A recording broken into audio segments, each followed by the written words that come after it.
now.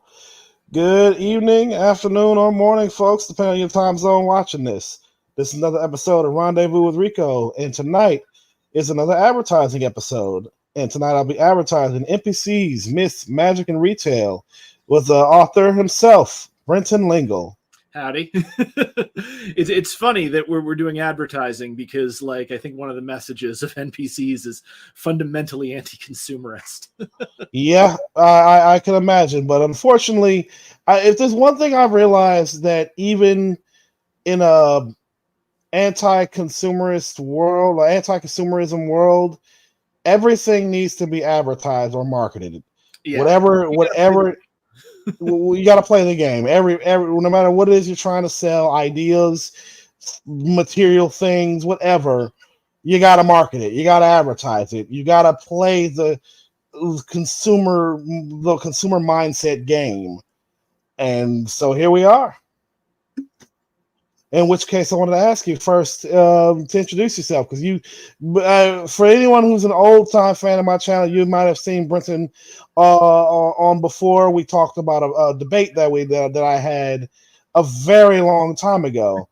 But back in the before times, that was, I think, like prior to the pandemic or slightly thereafter. Literally, like shortly after the pandemic started, I would say. Because I didn't start getting into the game until basically after the pandemic.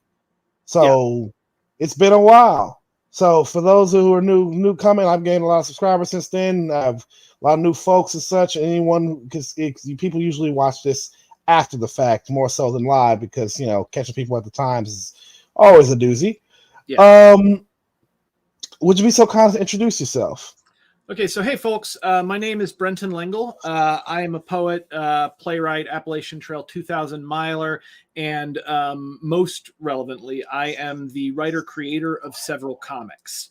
The first one that's most famous, the one you're going to be, you will find like first if you Google me, is Snow White Zombie Apocalypse, the graphic novel of which came out just recently for Kickstarter backers, and it will be out in stores next year, distributed hopefully by Simon & Schuster, unless something changes between then and now. So that's the most famous series that I have. We have 2 Ringo Award nominations on it. And the 4th issue by my publisher Scout Comics is actually in comic shops like right now, or will be there in the next few days. I think it's supposed to be in shops by the 25th. So this is the first one. The second one that I did is Darude, Shadow of the People. We have 2 issues of that out now. Both of them are currently available through AK Press. This is a biopic/war epic about the life and death of real-life anarchist Buenaventura Darude. That's this guy right here. And the second issue actually is a real-life crossover between him and Ukrainian anarchist Nestor Makhno. Because if anybody's been watching the war lately and watching Russia get clowned on, yeah, that's not the first time that's happened. Goddamn. Yeah, but so that would be Darude, Shadow of the People. Like I said, you can get that through AK Press inexpensively, or you can pay a bit more to get it from me via Kickstarter or Indiegogo. The cover I just showed actually was a fundraiser for Ukrainian citizens injured and displaced by the conflict. I figured, if I'm going to tell a story about a national hero of Ukraine, I better give something back. And then the other major creative work that just premiered at Dragon Con is After All, Into the Void. This is the first chapter of a fantasy novel that I've been writing in collaboration with Rogue, lead singer of the goth/darkwave band Crew Shadows. We've been working on it for 10 years, and we released a graphic novel of one of the first chapters, not in this story, but like it's the first chapter that has been available for people to buy and read. And that thing is really cool. But tonight I am here because of there we go. This is my newest series, currently up on Kickstarter, NPCs, Myth, Magic, and Retail. It is a straight comedy. A lot of my work is really funny, but this one is where I'm specifically trying to be funny. And that is created in collaboration with Kit Buss of Critical Role campaign 1 and Cloven Bloodlines, and also Zach Shepper, the lead singer / frontman for the queercore furry punk band Dog Park Dissident. So it's a very fun ride, but that's what that's what Rico decided and talked me into advertising on his wonderful program. Hell yeah. And that, my friend, is quite the resume. I could tell some things of my own, but I'm just like, I'd have to take some time to write down something as even remotely as interesting, because that is quite an interesting resume. I've been trying, since I got out of college, one of the best bits of advice I got, I was actually given it by Mo Rocca of The Daily Show. Long, weird story. But he basically said to me, I asked him, how do I get on The Daily Show? And he originally, I asked him while he was on stage. So he was just like, I don't know, become Jon Stewart's bitch or something. But after the show, I walked up and I was like, hey, I was the guy who asked you that stupid question. And he was like, I can't, the way I got on The Daily Show, I don't have time to explain it right now, but I had just gotten it into my head that I would go to the graves of all of the forgotten presidents of the United States and just take my picture there. And that was it. That was my entire plan. Oh my God. Yeah. And he's like, it's too long and complicated of a story, but the fact that I did that is led directly to me getting on The Daily Show. So, if there's something crazy that you want to do, just go do it. And amen. Yeah, I've lived by that, and I've done a lot of crazy shit. let the intrusive thoughts win. I'm kidding. Don't do that. I know some people have some pretty dark ones, so don't do that.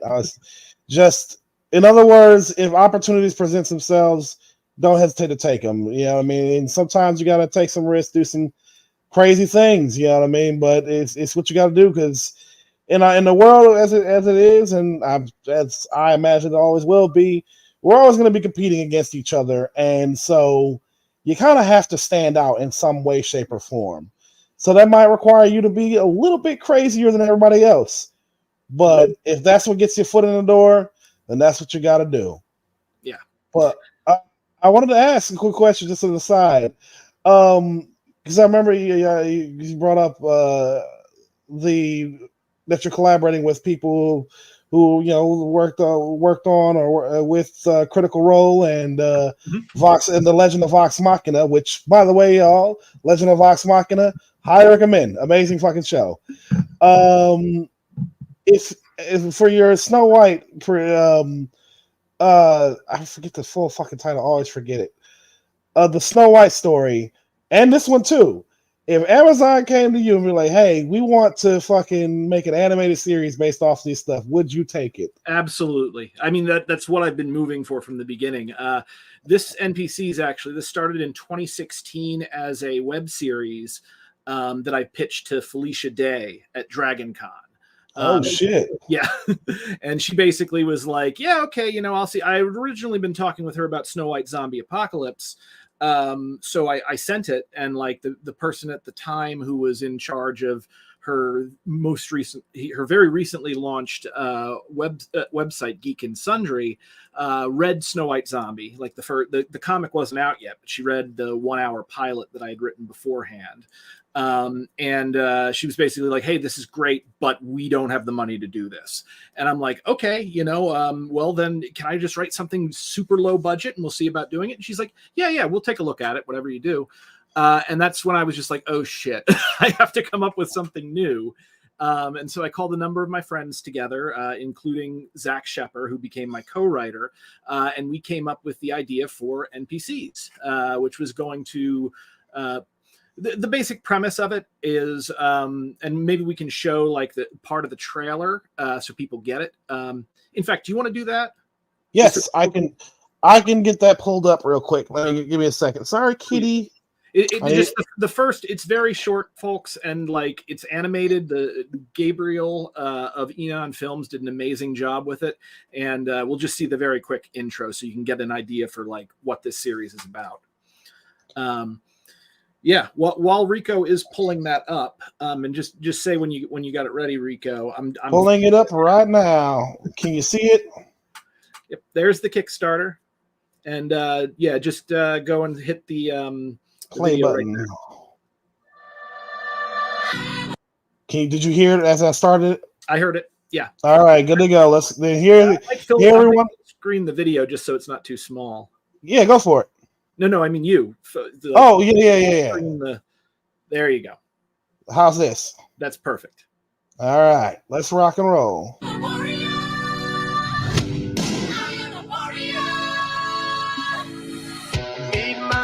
Plenty of bed. Hey girl, get your full 25 stacks. Take the banners, don't leave them behind. Get down for better. Oh, I'm kind, but let's be honest. Hear me out. Where's my DPS? I'd smash your head against the ground. But those alleys are just useless. I used to be a damaged beast. My 100 blades were something sweet. Just hope those specializations will take me to a top. Because easy to play, but not easy to replay. Hey folks, Brenton Lengel. Now you can stop it. No need to see that jackass. Oh yeah, fuck that guy. Yeah. All right. Yeah, so I mean that's the premise. Gwendolyn the Vanquisher of the Valoria Vanquishers. She is the heroine of her own kind of Dragon Age style video game. And right when she's about to go into endgame, she takes an arrow to the knee, loses her PC status, and has to get a job selling potions to other more important heroes. So when I say myth, magic, and retail, I literally mean it. Basically, high fantasy meets workplace comedy. Bob's Burgers crashes headlong into Game of Thrones. Oh yeah, nah, that's a combo I never would imagine, but at the same time, I can see the fun you could have in that. Kind of reminds me of I don't know. I'm sure you were more privy to the web series. I would say boom back in. I don't know. Everyone was doing web comic series back in the day. Oh yeah, you were back and a lot of people kind of touched on, did their own little version of this with video game characters, this, that, and the third. Mm-hmm. You're kind of creating little workplace comedies and whatnot. This feels reminiscent of that era, and I love it. It's a pleasantly nostalgic feeling when I read it, because it felt very familiar, and it felt like this would just be fun to read. Every new chapter that comes out, every little thing that comes out, just like I used to read the comics, the web series people used to make just on their own little pages and shit all the time. It's a very good read. I'm glad you drew that, because actually one of the very first creative things that I put out was my own webcomic. I was really huge into that, Penny Arcade, PvP, the Top Webcomics thing, where you'd go and you'd read everything from Control Alt Delete to VG Cats. Yep. Yeah, and I was very much pulling on a lot of my experience creating in that space. I had my own website for a while called Anti-Pants Comics, and it was myself and two other creators that I'd met in a webcomics forum, one of which I still work with, Evie Moore. She did Youthtopia, and she also did she did a Calvin and Hobbes inspired cover for a variant cover for the Snow White zombie graphic novel. So yeah, early on, I mean, I had my own webcomic. We did about 100 of them, and then I started to get acting work, so I sort of put that on indefinite, suspension, and it just hasn't come back. I dig. So, and you drove from that as your inspiration. I gotta ask, and I typically ask every person I advertise for, I ask them as well, not just like what inspired them, but who. Who would you say is there any particular person that gave you fire for this? Yeah, you mean for this in particular? Yeah. I'll tell you a couple of things. The series Black Books was huge. I know the writer Glinner has been horrible in recent years. I have actually tried to talk him down on Twitter. He doesn't listen, but his work with Black Books was absolutely hilarious, and it really influenced my sense of humor. So when I was looking for a sort of workplace comedy to draw on, that kind of comedy, that sort of, kind of madcap British stuff, like where it's all centered on like one particular workplace and the weird people in there, I think Black Books, absolutely contributed to this. And by the way, guys, you should still watch Black Books if you ever get a chance. Like I said, dude kind of lost his mind, but it's still a really, really good show, and very underrated. Classic. Hey, it's a classic case of separate the art from the artist. You know what I mean? Like, one of my favorite stories of all time is Rurouni Kenshin. And if you know about Rurouni Kenshin's author, spoiler alert, everybody, the man was such a prolific collector of child pornography. Wait, hang on. This is advertising. Oh yes, that's right. If you say that word, we may not be what is it? We may not be able to monetize this. Good point. I am too used to just being just saying words. I forget. Gotta be careful on advertisements. So he was a prolific collector of CP, to the point that the authorities thought he was a distributor. Like, it was that bad. And good to get the long story short, that's caused a lot of contention for a lot of people who are fans of his work. It's just like, for one, you much like with Glenner, you look at the work and you look at the person, and nothing about the person's personal politics, beliefs, or actions are reflected in their work, right? They stand on their own. And but it's still hard to feel right about consuming, because like, if you legally purchased any of their work or support legally, officially buy any of their work or pay into it and whatnot, you are putting money in the pocket of that terrible person. So it's a tough one. I want to ask your opinion on that. No, yeah. So it's interesting. I have an opinion on this, and this goes down to how I see ethics. So speaking in terms of ethics, really the only way that moral praise or blame can be assigned is if something changes as a result of you taking an action or not taking an action. So you can't really say yay or boo unless the action itself has resulted in harm, and if you could have done something different. So the example that I usually give is you're driving in your car, unbeknownst to you, someone has cut your brakes, and a pedestrian walks out in front of your car, and you slam on the brakes, but they don't stop. Yeah, and you might feel responsible in that case, but you are not responsible. The person who cut your brakes is responsible. They had an obligation to not cut your brakes, which they shirked, and therefore, they're the one who has moral blame. Similarly, moral praise is the same thing. Like, if you, for instance, decided you wanted to go rob a little old lady, so you break the window, and you come in and you find the little old lady. It looks like she's dead on the floor. Well, you signed up to steal from her. You didn't sign up, for murder. Yeah. So you run away. Well, as it turns out, the reason she was on the floor is there was a gas leak, and she would have smothered if you hadn't broken that window. Now, great that you broke the window. Are you a hero because you tried to rob her? No. You don't get credit for saving her life. Yeah. So separating the artist and the artist. That would be a funny story, though. Like, robber accidentally saves an old woman from gas leak. Exactly. But keep going. No, so it's like what you like. And the thing is that we live in a very complicated world. Like, if you watch Black Books, and again, I love Black Books. I highly recommend you watch it.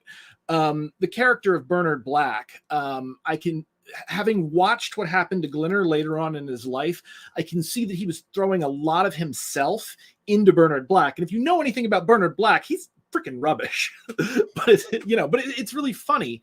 And he does a good job of like having a lot of characters in comedies, including Gwen, but also like in the Good Place, a lot of comic protagonists are objectively awful people, at least at the beginning of the story, and that's part of what's fun about it. So like Gwen, she is not a good person at the beginning of this. She's not necessarily a bad person, but like one of the first things she does in the series, and you read the thing, is she's confronted with a challenge that we all have if you've ever played Skyrim or any RPG, honestly.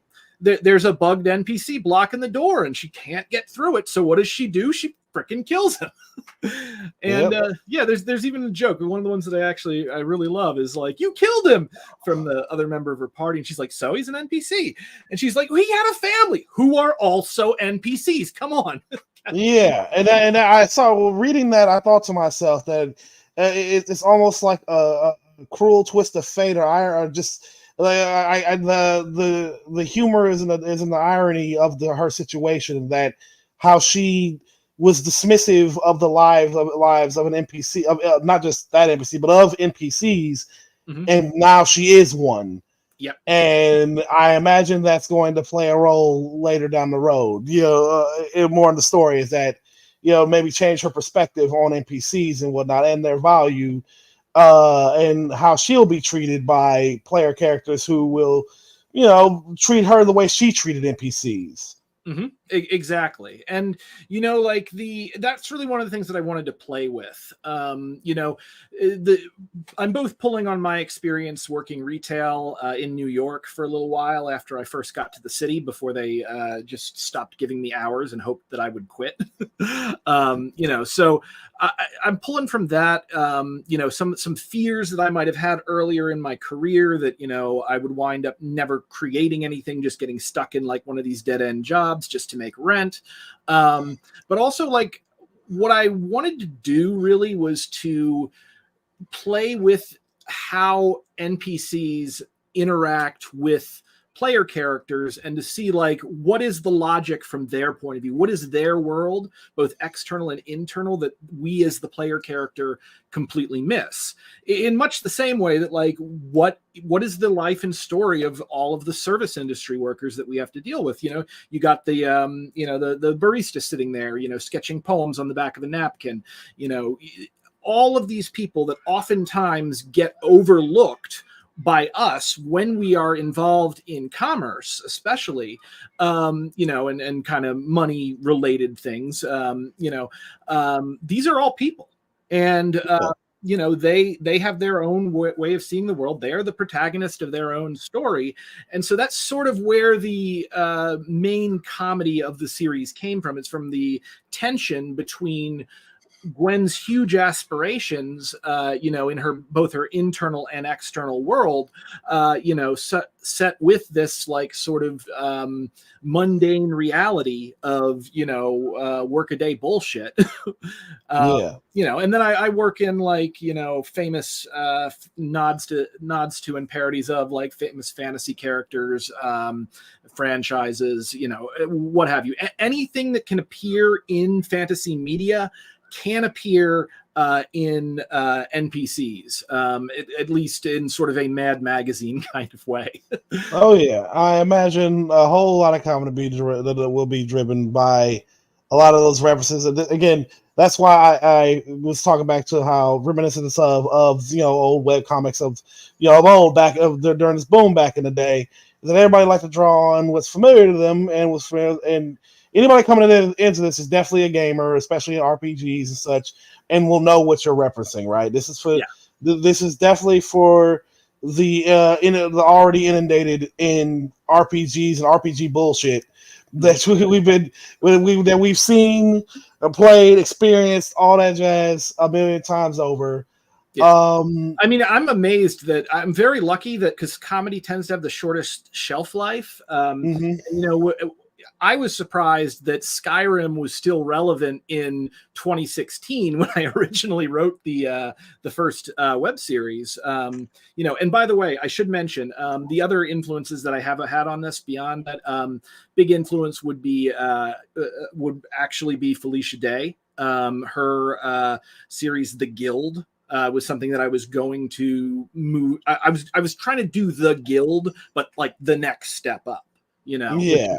And then so that was a big influence on this. I think Dragon Ball Z Abridged. Yes. That Team 4-Star. If anybody from Team 4-Star is watching this, thank you guys. Like the character-based humor that they managed to pull out of clips of DBZ, like really influenced a lot of the jokes that I have, not just in NPCs, but like, Snow White Zombie's been praised for its humor, and I'm literally kind of doing like the Goku versus Vegeta thing between Snow White and Rapunzel. So, there's a lot going into here. Calvin and Hobbes is a massive influence on me personally, spiritually, grammatically. It takes, I think, the reason why they and you are able to draw the comedy out of these things, because it takes actually understanding the characters you're building these jokes off of, right? So, and even like just using Team 4-Star as an example, with the DBZ Abridged, or more famous, I would say not more famously, but I would say even better done was the Sword Art Online Abridged. We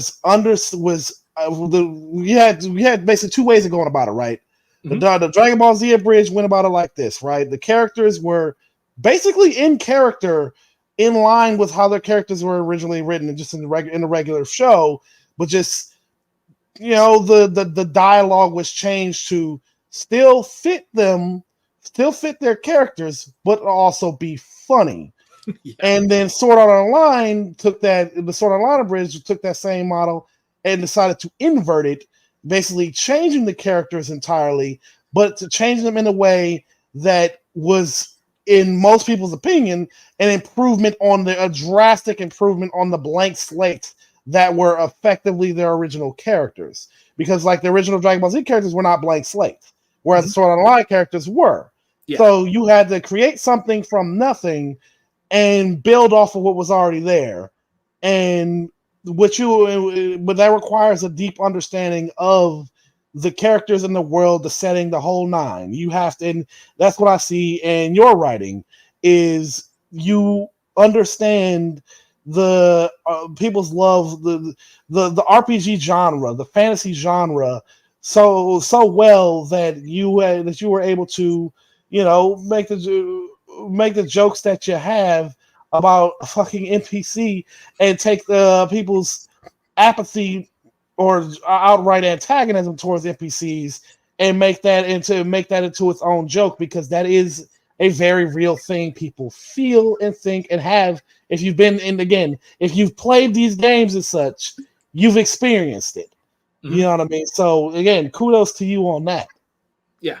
Well, thank you very much on that. I spent 10 years beating my head against the wall that is the New York off Broadway theater scene. I spent a lot of time as a professional actor in and around the Midwest. They say it takes 20 years to build a writer.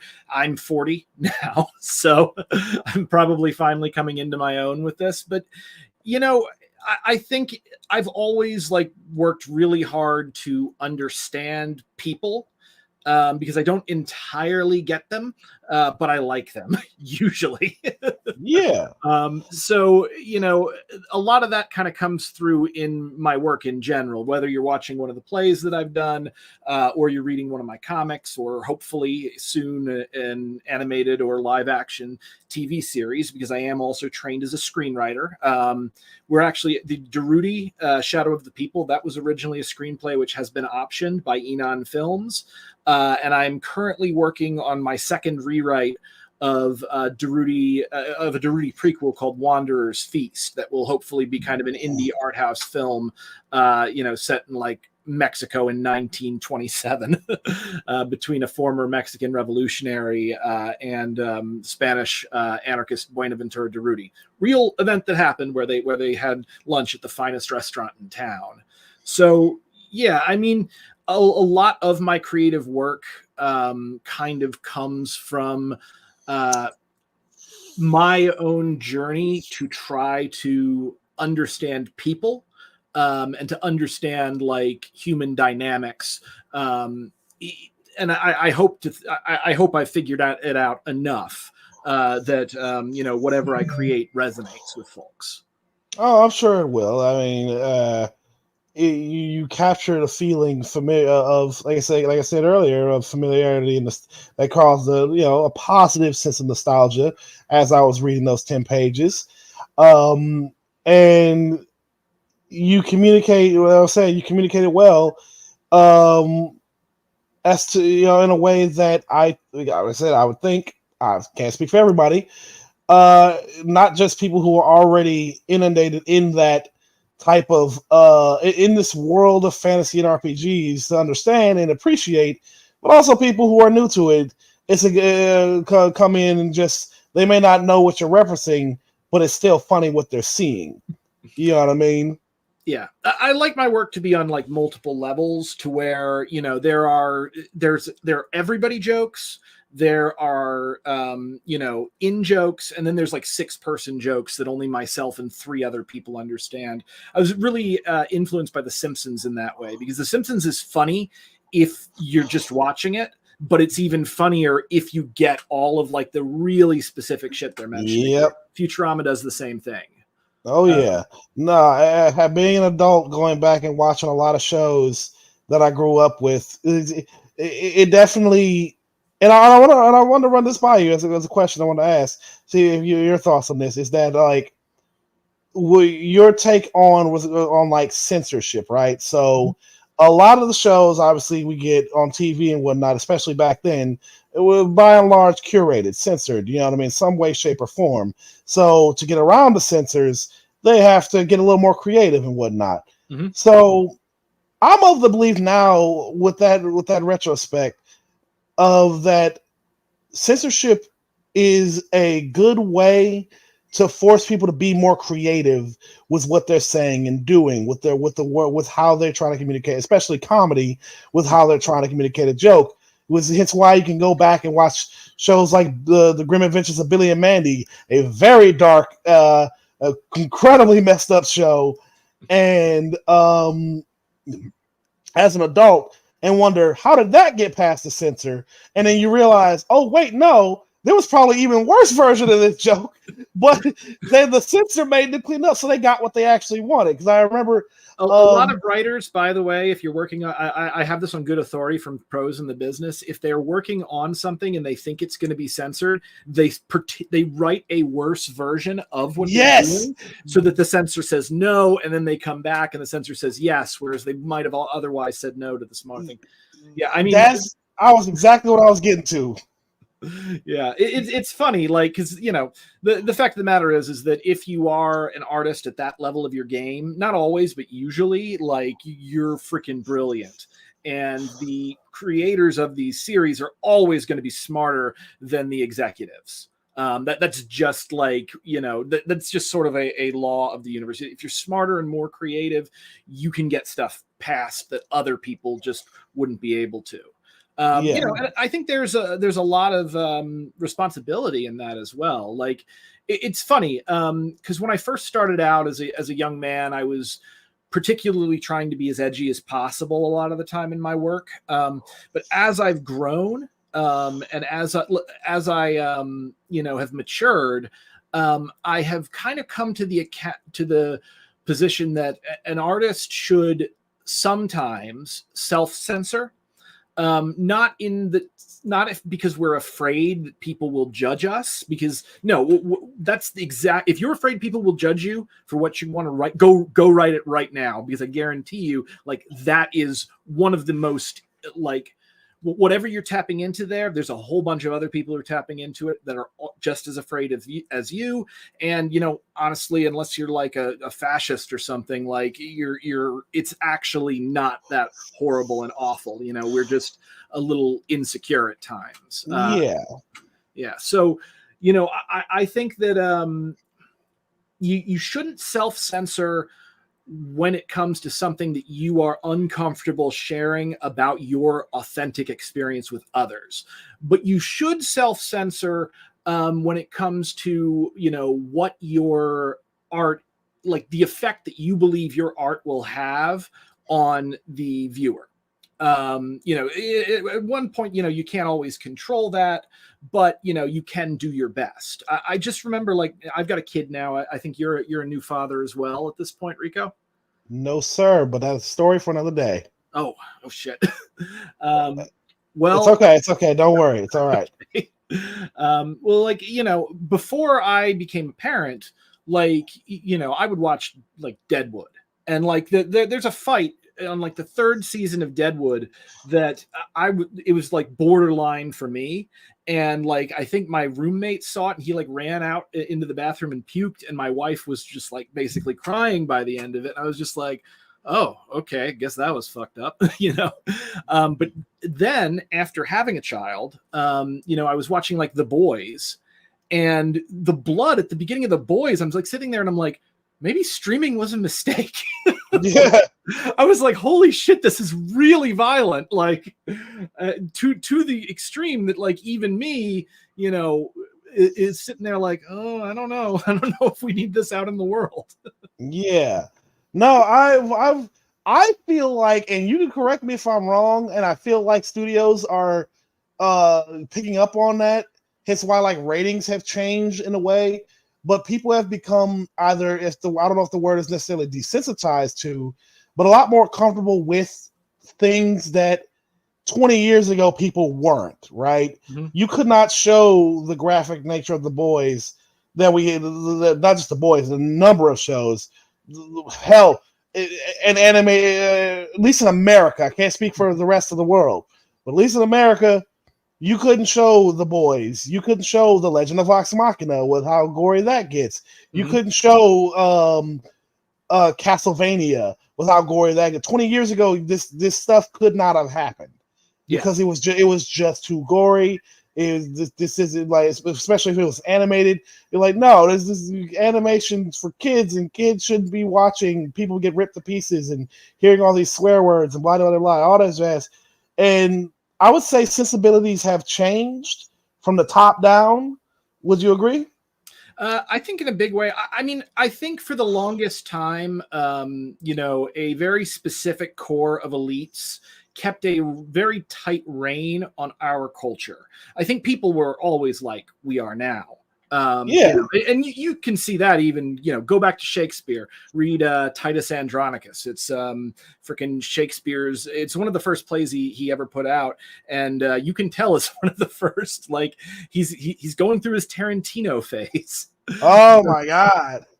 Yeah. So, I mean, like, people have always been kind of bloody minded in our entertainment. We have always been perverts, It's just that. Yeah, it's just that there have been certain institutions that have had a very tight rein on society. But as, the planet, as our population has exploded, as our technology has advanced, as we've been connected to more and more people, you find out that, people can actually handle a lot of that shit. There's still, you always got to say, you always got to have some standards. You always got to have something you're going to say no to.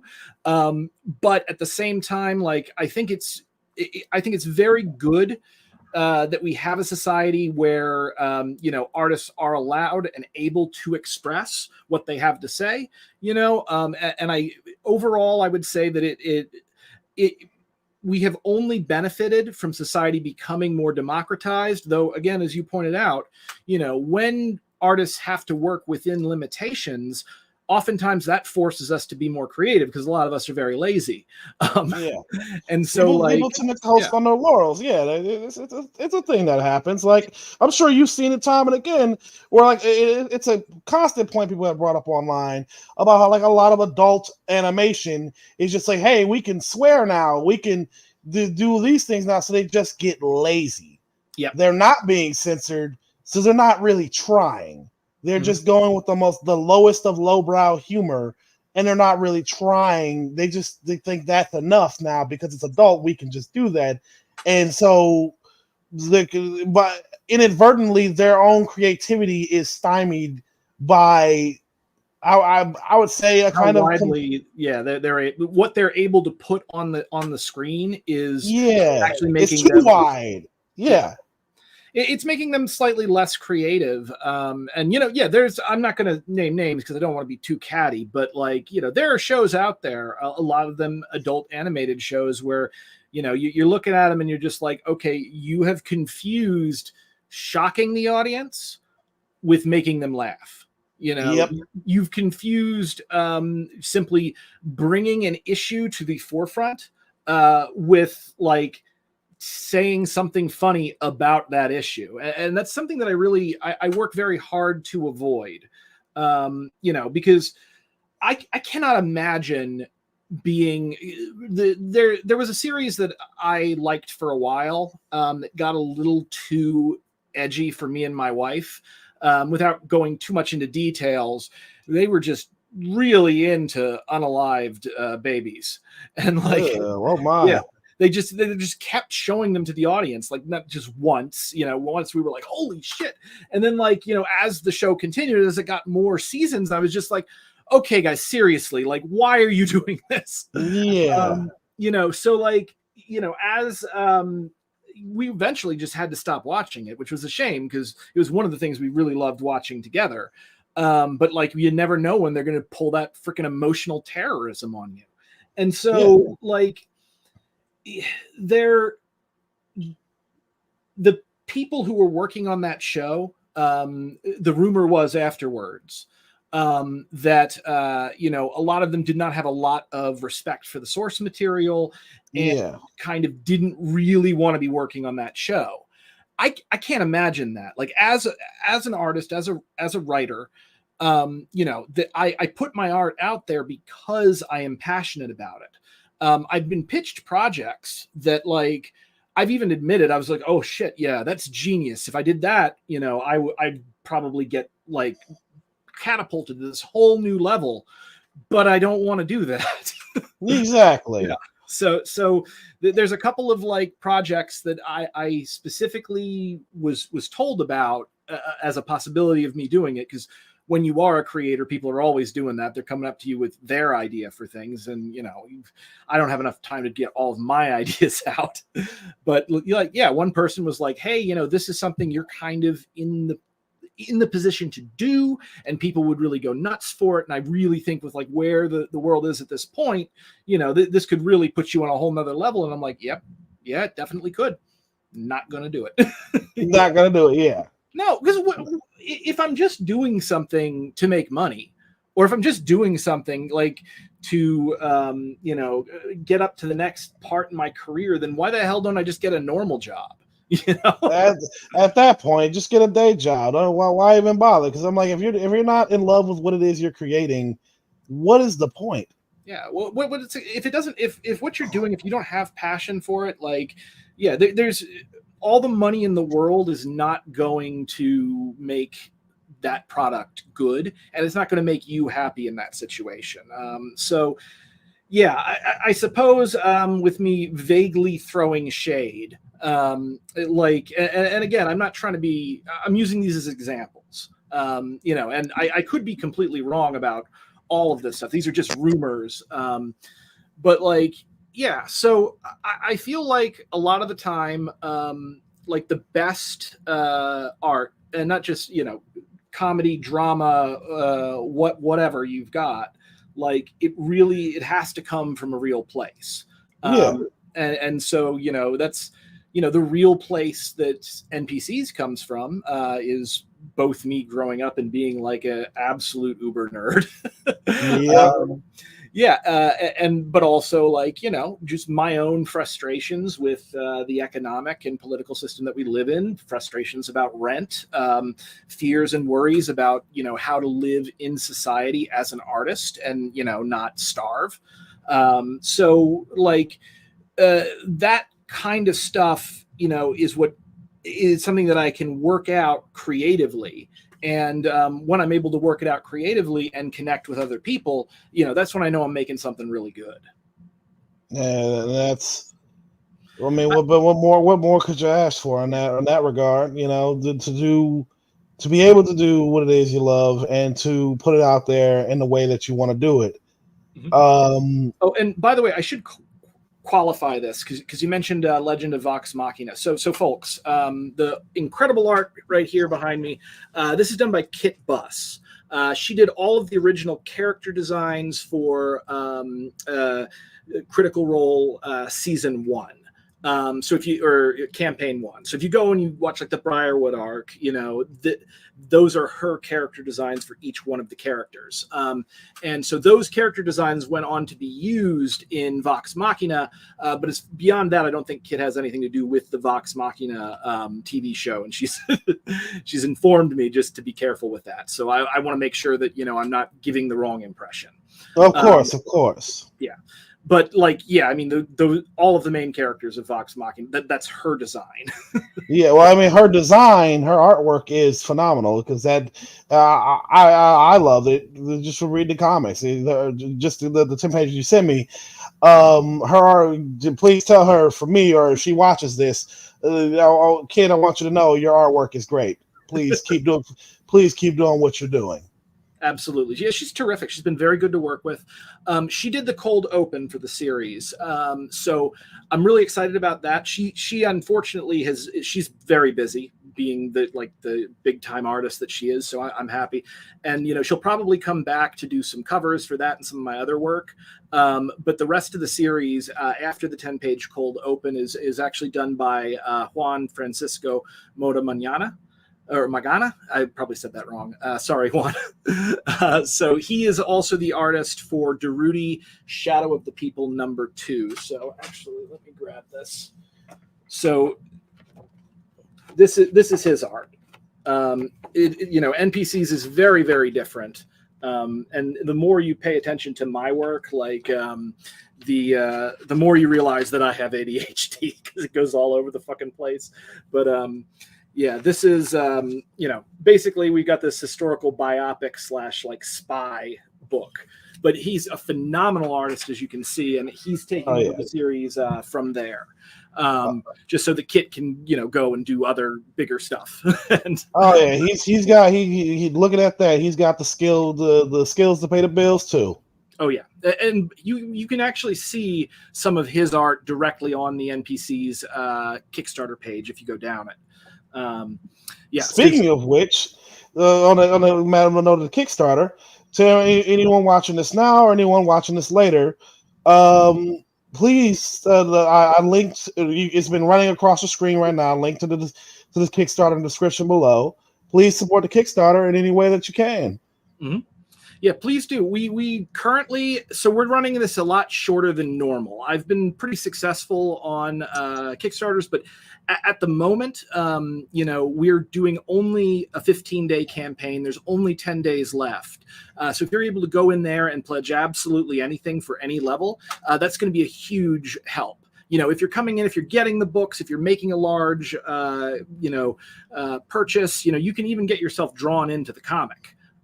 Or you can grab like back issues of all my other work, you know, Snow White Zombie, Durruti, everything. Those are all available on there. In fact, there's a $60 level where you literally get like a copy of everything I've written, which is me kind of giving away way too much. I should have priced that higher, but, you know, I figure if anybody is passionate about my work to get that much, I want to make it easy for them. Absolutely. Yeah. So like if you're given a lot, great. You'll get some really cool stuff and some neat premiums. But if all you can do is just give $5, you get a digital copy of the book on PDF, and you get your name in the back. If you give less than $5, you give just $1, that will not just help us because we got one more dollar, but actually every single pledge we get, no matter how big it is, that tells the Kickstarter algorithm, oh, people like this, we'd better show it to them. And so really any support from a pledge to even just a single share on social media, that really helps. We have a $6,000 goal at the moment. And last I checked, we were a little over 3,600. So we have just over $2,000 to go till we reach our goal. But we have half the time to do it in. So if you guys are watching this, what I would recommend is go in, pledge, come back, and you can keep watching me and Rico talk about this. Hell yeah. All right. Then with all that said, do you have any final thoughts you'd like to share with the audience? Yeah, actually. So one of the cool things, the reason I started working with Kit was while I was fulfilling the Kickstarter for Snow White Zombie Apocalypse, I had started just listening to Critical Role. And she's actually in an episode of Critical Role right at the beginning of the Briarwood arc. And I was just like, oh, she seems really cool. And, look at this art. This is really good. So I reached out to her. The funny thing is that the fact that this series kind of does, in a weird way, orbit around Felicia Day a little bit, just going back to me meeting her at Dragon Con when I was there with Crew Shadows, repping After All, which, again, I mentioned at the beginning, chapter of a prose fantasy novel as a literal graphic novel stretched over 48 gorgeous pages by 3 different artists. So it's a prose novel with like basically, it's really freaking cool. And if you haven't checked out Crew Shadows, CRUX Shadows, check them out immediately. There's actually 2 free songs on the Crew Shadows website right now called, one is Kingdom of the Moon and one is Tomorrow Girl. They're both phenomenal, and it's a suggested donation for them. But yeah, so anyway, like I said, this started out with me pitching Snow White Zombie to Felicia Day, and Felicia Day being gracious enough to give me a working email address to email to Geek and Sundry. So I emailed them Snow White Zombie Apocalypse, and they said, okay, we like this, but it's too expensive. We can't put it on. And I'm like, okay. So then I wrote what I thought was as pared down a web series as I possibly could, which was NPCs. And they were like, again, we like this, but we can't put it on right now. We don't have the budget for it. And I remember I was like, are they really just saying that? Or maybe like they actually don't like it or whatever, because I was a little more insecure back at the time. So I went on the website and I'm like, okay, well, let's see, what kind of stuff are they putting on? And I'm like, oh, wait, what's this show? A bunch of voice actors playing D&D. Wow, they don't have a budget. They have no budget. So, I guess it goes to show I'm an absolute idiot. But yep, you're too hard on yourself, brother. Exactly, but at the same time, the fact that this eventually came back around and I had the chance to do this project with Kit is really cool, because there is some weird circumstantial DNA that NPC shares with Critical Role. So I did want to express that right there to any other critters who may be in the audience. Yeah, I mean, if you want to check it out, go to the Kickstarter, pledge. You can get that. You can get my other work. If you want to get my stuff inexpensively, Daruti Shadow of the People #1 and 2 is available through AK Press for very little. I think it's just like $6 a book plus shipping and handling. Then through Scout Comics, you can get Snow White Zombie Apocalypse, and the 4th issue of which is actually in your comic shop now, or will be in the next couple of days. And then that's just like $3.99. $4 or something in that range. So you can get my work inexpensively in stores. and from particular retailers. And then you can get it expensively from me on Kickstarter. And if you do that, you get signed issues, you get the rarest ones, and you get to become a part of the artistic creation of the project. So you are paying a premium, but like it's absolutely worth it. And literally the only way I can do this is if people continue to support me. So, if you're supporting me already, thank you very much. Please do. And if you're thinking you might want to help out, yes, absolutely. The lifeblood of all of my artistic work at this point is crowdfunding through Kickstarter. Hell yeah. And to that I say, I'll reiterate what you said.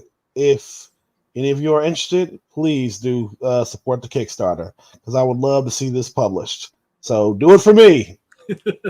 I'm just kidding. I'm kidding. Yeah. Do it for you as well. So with that said, stand by. I'm gonna end the live stream and whatnot. But thank you for coming. It was a pleasure having you on. It's a pleasure to be here. Always great to talk to you, Rico. Hell yeah. I've liked you ever since I saw you arguing with that weird what was he? He was a flat earth fascist? Flat earth fascist. It was a very bizarre conversation. I apologize. The internet is a strange place. It is a strange place, and it brings everybody in it, and everybody means literally everybody, including the weirdest of them all. But yeah. So thank you all for coming. Thank you all and thank anybody who watches this later, and especially thank you all anyone who supports this Kickstarter. Have a good night, evening, or morning whenever you watch this. Y'all take care. And